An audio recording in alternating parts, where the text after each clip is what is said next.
A second chance. What do these words mean to you? The opportunity to save a life, to make a difference, or give the greatest gift of all, life. Every 11 minutes, a name is added onto the organ transplant list.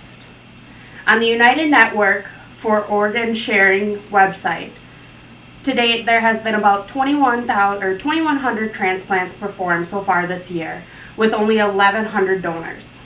Approximately 19 people die each day waiting for transplants that cannot take place because there is a shortage of organs.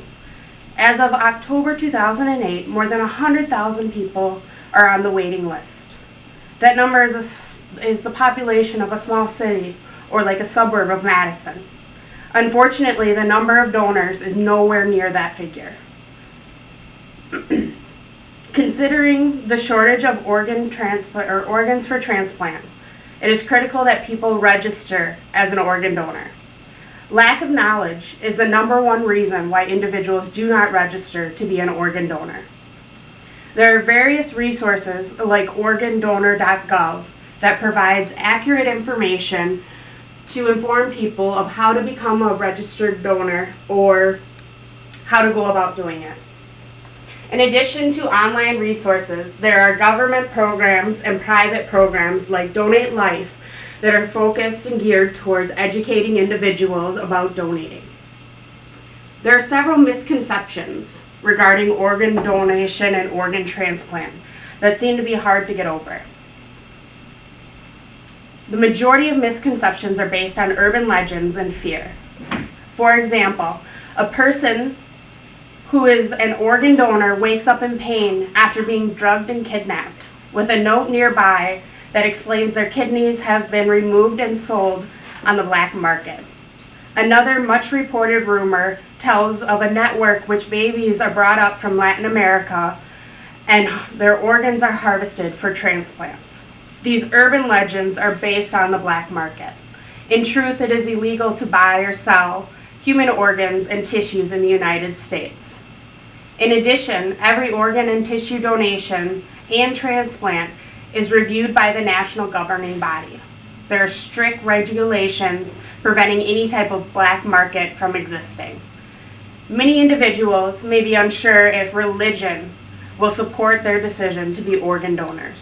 In fact, most religions support organ, eye, and tissue donations, including Catholic, Presbyterian, Islam, and certain areas of Judaism.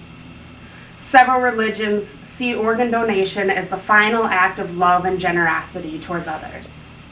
Although some religions have special rules, for example, Jehovah's Witnesses organs must be drained of blood before being transplanted. If a person is unsure or uncomfortable with their faith position on donation, asking a member of the clergy or checking the federal website organdonor.gov provides religious views on organ donation and transplantation by denomination. Other concerns may involve age or personal medical care. The decision to use your organs is based strictly on medical criteria, not your age. There is no definitive cutoff for donating organs. Medical professionals can determine which organs or tissues are suitable for transplant. As for medical care, when people go to the hospital for treatment, doctors focus on saving their life, not saving anyone else's. You'll be seen by a doctor who specializes most closely to your particular emergency. The doctor in charge of your care has nothing to do with your transplant. The individual's status as an organ donor is not relevant until after death. All in all, 90% of Americans say they support donation, but only 30% take the essential steps to becoming a donor. All people of all ages should become organ and tissue donors. The concept behind organ donation is simple. This operation will give a recipient a second chance at a healthy life. When the person dies or is declared brain dead, it's the hospital's responsibility to find out if an individual is an organ donor. If he or she is,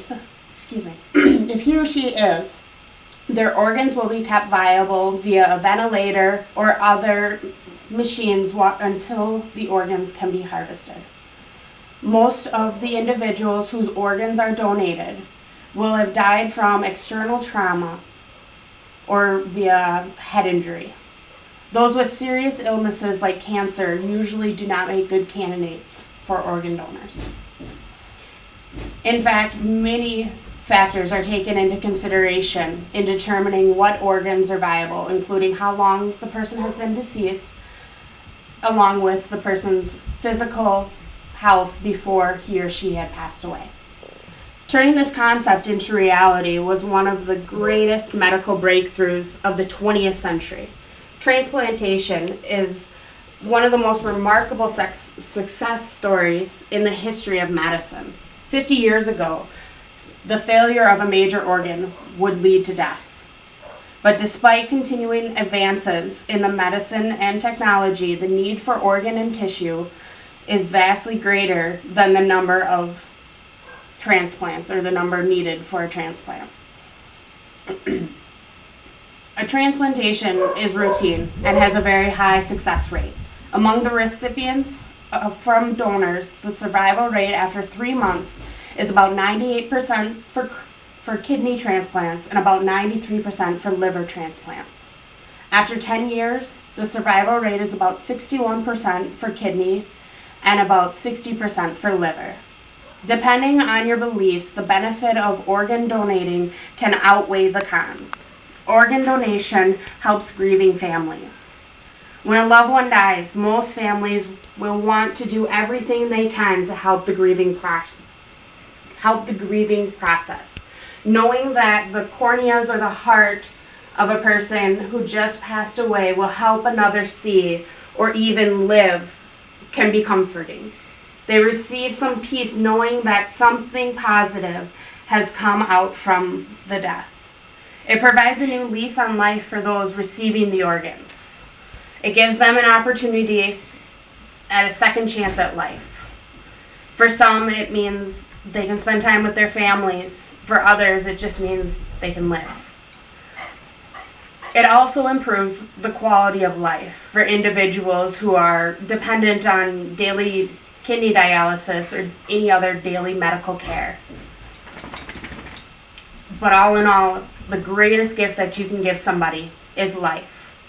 Over the years, individuals have become more aware of the benefits of organ donation. To help reap the benefits of being an organ donor, the best way to start is to become one. Those wishing to become one must have their wishes known while they're still alive and healthy. Be certain to take the necessary steps to become a donor and ensure that the family understands your wishes. Legally, in most states, you can place a sticker on your driver's license, and that's good enough. In other states, you're required to carry an organ donor card, which you're registered with the state, and also have the organ donor sticker on your driver's license. For the state of Wisconsin, just a sticker on your license is enough. You can register also at Donate Life America, and your name will be placed on a national registry. With all the technology we have between internet, phones, and the U.S. Postal Service, there is no reason not to register. Organ donors are needed. Again, about 19 people die each day. All ages and all people should consider being organ donors. One person can make the difference. Remember, it could be your mother or your father, your grandmother, your brother, your sister who needs an organ transplant. And without enough donors, they can miss the opportunity at a second chance. Thank you.